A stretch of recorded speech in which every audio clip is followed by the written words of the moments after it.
Kula nuwun, sedulur semua dimanapun panjenengan berada dan kapanpun panjenengan nonton video ini, semoga panjenengan semua selalu diberikan kesehatan, rezeki yang berlimpah, selalu diberikan keselamatan, dijauhkan dari mara bahaya dan bencana, dan semoga semua makhluk berbahagia. Di sini saya ingin membahas tentang kelanjutan dari Illuminati kemarin untuk menambah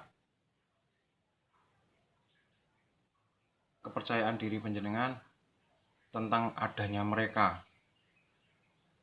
Jadi yang sudah tercatat menjadi korban mereka, yang karena sudah tidak sesuai lagi dengan organisasi mereka, ada 13 orang ternama dunia.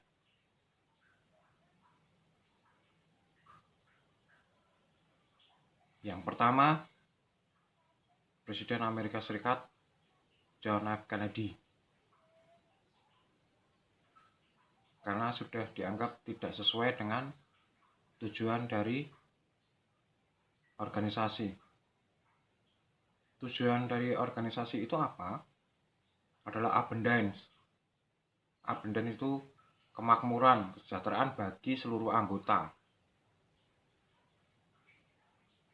Nah, untuk mencapainya, apapun akan ditempuh walaupun itu mengorbankan nyawa.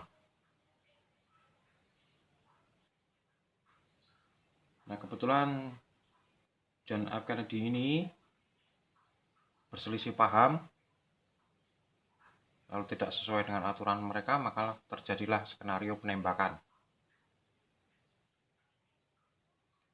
Kemudian Tupac Shakur, ini warga India yang pengikutnya begitu banyak. Nah, dia yang menentang demokrasi, dia yang menginginkan kebangkitan spiritual bagi India, yang akhirnya sama mengalami kematian. Kemudian Kurt Cobain, ini vokalisnya Nirvana. Dulu saya sangat menggemari Kurt Cobain, sehingga lagu-lagu saya banyak terinspirasi dari Kurt Cobain. Dia menginginkan kebebasan. Nah, yang ditakutkan oleh kaum Illuminati adalah kalau ini dibiarkan, maka akan membangkitkan semangat dari penggemarnya, padahal jutaan penggemarnya Kurt Cobain. Maka dari itu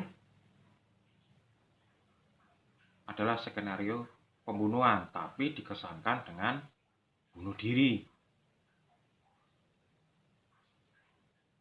Kemudian John Lennon, sama, penggemarnya jutaan pada saat itu, dan mampu menggerakkan jutaan orang. Imagine orang yang menginginkan harapan, kebebasan, kemerdekaan, kesadaran murni. Nah, ini akan ditentang oleh mereka. Maka terjadilah pembunuhan. Kemudian John F. Kennedy Jr., putra dari Presiden Amerika Serikat, juga sama mengalami pembunuhan. Lalu kemudian Jimi Hendrix, artis yang satu ini, puluhan juta penggemarnya, sama mengalami seperti Kurt Cobain dan John Lennon.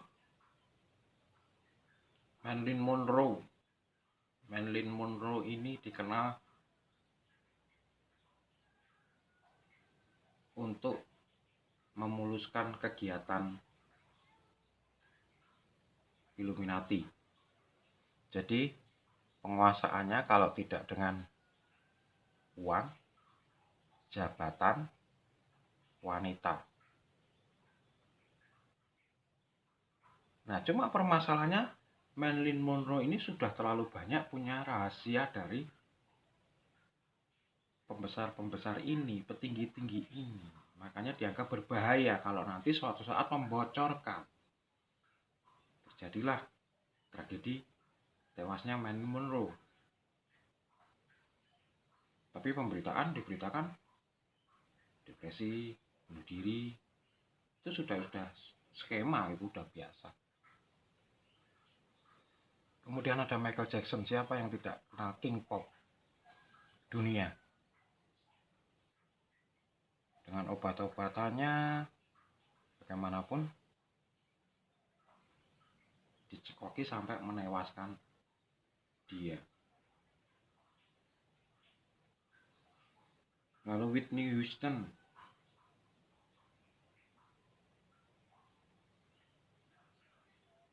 siapa yang tidak terkenal dengan Whitney Houston yang begitu ngebum filmnya maupun lagunya.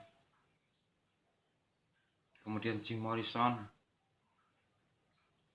lalu Grace Kelly. Grace Kelly ini hampir sama dengan Marilyn Monroe, tapi dia bertugas mengantarkan ketika terjadi suatu rapat atau pertemuan. Nah, ditakutkan akan membocorkan, makanya habis. Lalu Bob Marley, siapa yang tidak kenal raja reggae ini? Dengan musik reggae bisa mengumpulkan umat dunia. Sekali bilang A, pasti akan dipercaya oleh umatnya. Maka dari itu, singkirkanlah Bob Marley. Lalu Amy Winehouse. Amy Winehouse ini model bagi para iluminator. Jadi anggota-anggota Illuminati. Mereka biasa bekerja di sana, sama seperti Marilyn Monroe. Ya intinya, ketika Amy Winehouse ini minta berhenti, ya udah, harus ditebus dengan nyawa. Nah, inilah bukti keterlibatan mereka untuk mengatur sedemikian rupa demi tercapai tujuannya abundance, kemakmuran, kesejahteraan bagi kelompok mereka. Segala cara pun akan ditempuh.